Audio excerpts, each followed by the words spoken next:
ፍቅር ማለት ስሜት ማለት አይደለም። ፍቅር ማለት ፍላጎት ማለት አይደለም። የራስን ጥቅም ለሌላው የማፍሰስ መስዋዕትነት ማለት ነው። ጻፉ።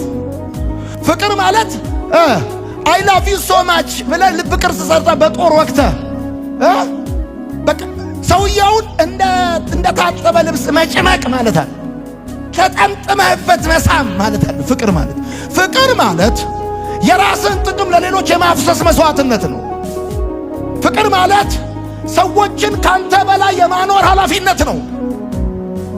አሁን ጳውሎስ እንደዚህ ይላል፣ በክርስቶስ ኢየሱስ ነፃ ወጥተናል። ነፃ ወጣነው ደግሞ በነፃነት እንድንኖር ነው። ለነፃነት ተጠርታችኋል ካለ በኋላ ቀጥሎ ይሄ ነፃነት ግን ኃላፊነት የተሞላበት ህይወት ነው እና የመጀመሪያው ኃላፊነት ኃጢአትን የመዋጋት ኃላፊነት አለባችሁ። you have to fight፣ መዋጋት አለባችሁ። ሁለተኛው ደግሞ እርስ በርስ የመዋደድ ኃላፊነት አለባችሁ።